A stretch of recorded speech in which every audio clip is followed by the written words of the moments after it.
Tutankhamon foi obrigado a sair do Egito, entendeu? Porque quando o general Horemheb e o príncipe Ti exigiram que ele saísse do governo, ou sai ou você morre, ele pegou a família dele, não deixaram o herdeiro do trono, Tutankhamon, que era Tutankhaton, no Egito. Então, o herdeiro não leva, o herdeiro fica. Mas ele saiu com 1.500, 2.000. Para que eles iam enfrentar? E 40 anos no Sinai. O Sinai é um deserto terrível. Nada sobrevive 40 anos naquele lugar. Não tem água, não tem implantação, não tem nada, absolutamente nada. Como é que uma pessoa vai viver 40 anos que eles dizem com 3 milhões de hebreus para comer? Espera aí, como é que dá comida para 3 milhões de pessoas? Tá. Para Deus tudo é possível, mas Deus não faz isso. Entendeu? Ele saiu de livre e espontânea vontade e quem quis ir com ele foi. E foram realmente para a Jordânia, hoje Jordânia, entendeu? Isso. E eles vão pegar o homem mais poderoso da antiguidade, Ramsés II. O Deus de Moisés venceu Ramsés II. Ele era um estrategista. Ele não ia pôr os guerreiros dele no mar. Jamais. O egípcio tinha morrido de medo do mar, que eles chamavam Grande Verde. Isso jamais aconteceu. Eu nunca dei crédito. Aquele filme Os Dez Mandamentos é um horror aquilo, porque você percebe a discrepância. Uma das discrepâncias aí é quando Moisés está construindo a cidade que nunca existiu, de Gósen, nunca existiu aquela cidade.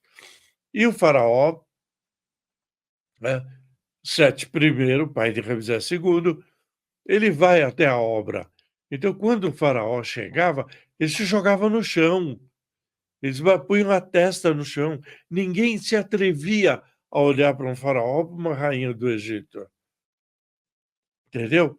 E Moisés fica fazendo as coisas lá, olhando no negócio, com desrespeito ao faraó. Isso nunca existiria, nem com Moisés. Então, tudo aquele filme, Os Dez Mandamentos, é uma coletânea de mentiras. Deus não escreve em pedra. A Arca da Aliança nunca existiu. Para que Deus ia fazer isso? Ele já escreveu na minha consciência, eu sei que tem um monte de coisa que eu não posso fazer. Se eu fizer, quando eu morrer, eu vou pagar por isso. E isso que aconteceu. Então, eu não acredito realmente em nada. E olha, eu estudei para escrever o livro de Jesus, eu estudei todos os profetas. E acreditei no profeta de Amós, Isaque, Elias, Jacó e Zacarias. Esses 5 profetas, eu acredito, porque eles simplesmente descreveram Jesus 800 anos antes de Jesus nascer. Então a coisa é verídica, entendeu? Mas fora isso, eu sinto muito, mas eu não consigo acreditar. Eu ia comentar sobre a Arca da Aliança, que existe um espaço na Etiópia, se eu não me engano, né? Que tem os guardiões lá e que dizem que não pode entrar lá, senão você perde a visão e tal. E tem realmente ali, né? Eles dizem, eu não acredito, para que Deus ia fazer isso? A mesma coisa que Deus deu as terras para os hebreus. Deus não me deu terra nenhuma, quando eu quis meu apartamento, eu fui comprar. Deus pode ter me dado a força de trabalho para eu adquirir, mas não ter falado, tá, isso aqui é teu, pode ficar aqui que eu te protejo. Não é isso. E depois outra, né? Dizem que Moisés venceu o faraó e o exército com um cajado. Para que eles precisam de armas? Porque eles não vão para a guerra apenas com um cajado de Deus e vence a guerra. Eu não acredito nisso.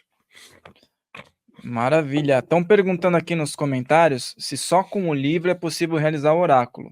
Sim, se estudar, ler direitinho, esquematizar, consegue. E, além disso, existem informações, além do atendimento personalizado, né, que as pessoas podem acessar através aqui do site que está na descrição, existe algum curso direcionador em relação a esse assunto? Tem, eu estou agora na 5ª aula, né? Na 5ª aula desse curso, talvez quando termina, Zé? Outubro. Em novembro eu já inicio o último grupo de estudos. Se tiver pessoas suficientes. Fevereiro. Em fevereiro, então, eu inicio um novo grupo. O curso leva 7 meses, é uma aula por mês, porque a pessoa tem que estudar e memorizar muito os deuses, as estrelas, a posição da estrela e também a espiritualidade da pessoa. Então, exige muita dedicação, né? Para poder também ser assertivo em relação às análises, né? Isso.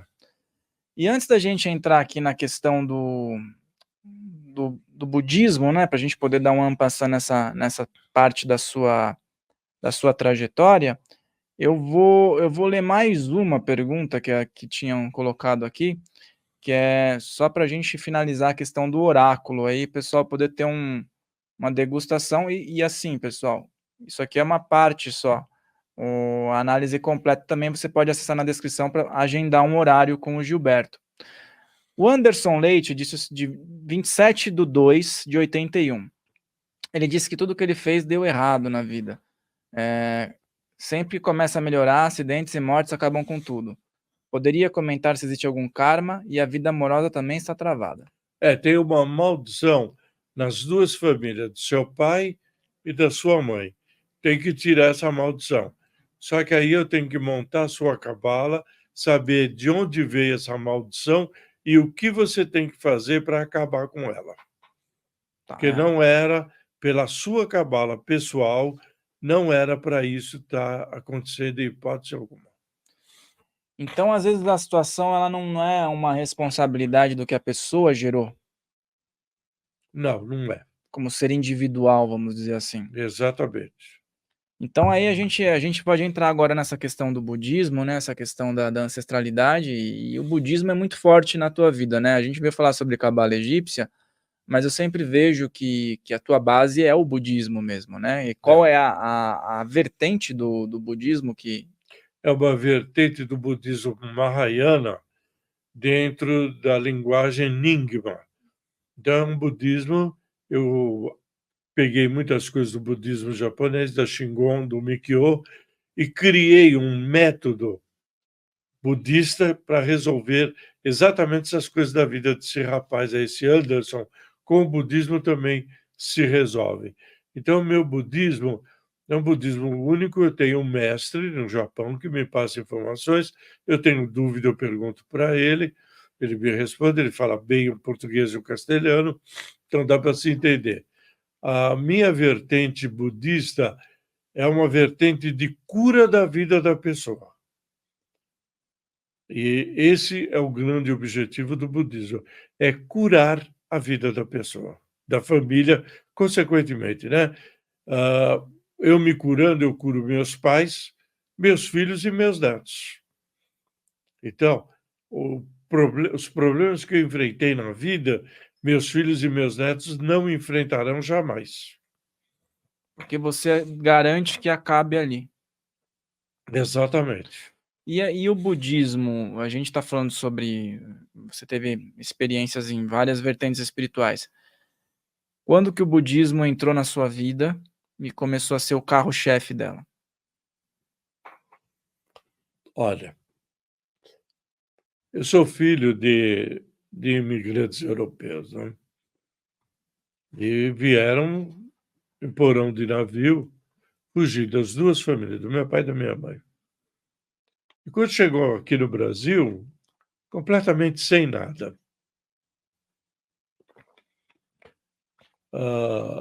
Meu pai tinha sido discípulo do Conrado em Veneza, mexer com vidro e cristal, mas ele conseguiu ser operário de uma empresa ali no Brás mesmo.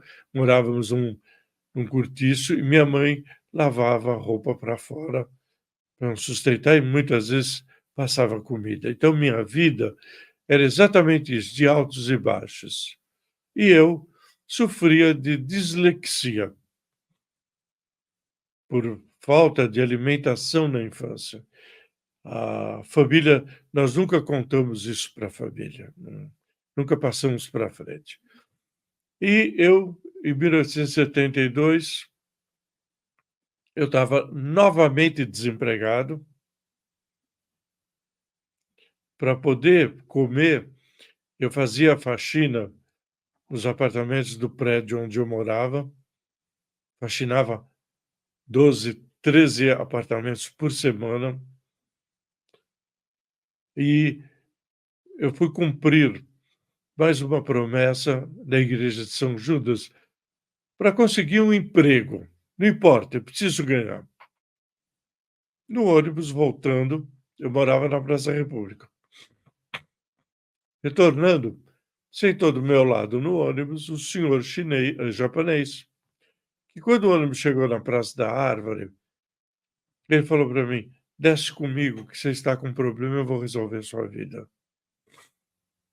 O único dinheiro que eu tinha, eu paguei a passagem de ônibus. Depois que terminou, da Praça da Árvore, bem ali na praça, até minha casa eu fui a pé, porque eu não tinha dinheiro para pegar outro ônibus. Ele me mostrou o que era o budismo.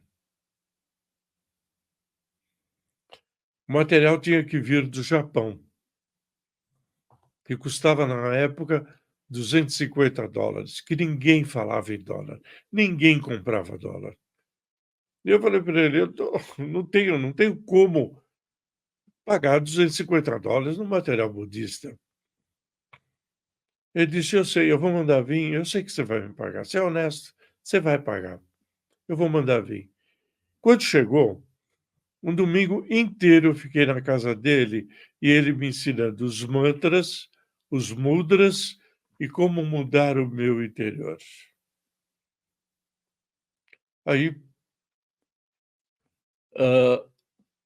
fui prestar 3 meses depois, fui prestar um concurso público.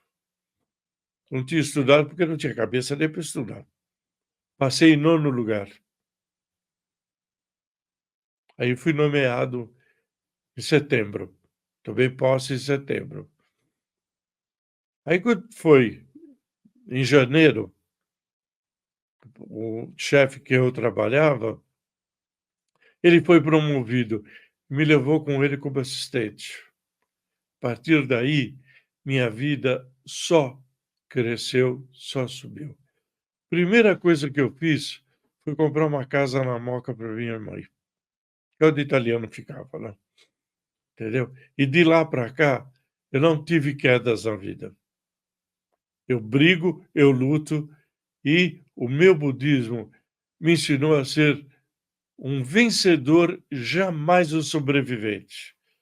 Eu tive um AVC, eu fiquei com a parte esquerda do corpo inteira paralisada. E o médico falou para o Zé Carlos que eu ia ficar numa cadeira de rodas. Saí em novembro, em cadeira de rodas. Eu não posso ficar assim. Eu tenho só 76 anos. Eu tenho pelo menos mais 20 anos pela frente. Numa cadeira de rodas, de jeito nenhum. Em janeiro, ele devolveu a cadeira de rodas. Eu uso a bengala para uma segurança minha, porque de vez em quando a perna dá uma falhadinha. Mas eu venci e vi a morte. No momento em que deu o AVC, eu vi a morte. Eu já sei, quando chegar a minha hora, como será. E eu espero ir bem tranquilo, entendeu? Então, o meu budismo me ensina a ser forte, corajoso e feliz. Tudo aquilo que eu quero, eu tenho direito e eu posso conseguir. Não eu, todas as pessoas. Eu tenho um grupo grande budista aqui em São Paulo. Todos eles está acontecendo isso. Eles também estão vencendo na vida. Porque esse é o objetivo. E como isso acontece? tirando a nossa negatividade. No lugar dessa negatividade, pondo sabedoria e aprendendo a curar minha vida. É o que eu passo para os meus adeptos do budismo. E isso é tranquilo. Dislexia, eu tenho 27 livros escritos, 18 publicados. Cadê a dislexia? Dizem que não tem cura? Ah, tem sim. Eu atesto para você que tem. Tanto que eu fiz 4 faculdades. Tenho mestrado, tenho doutorado. Entendeu? Mudei minha vida radicalmente.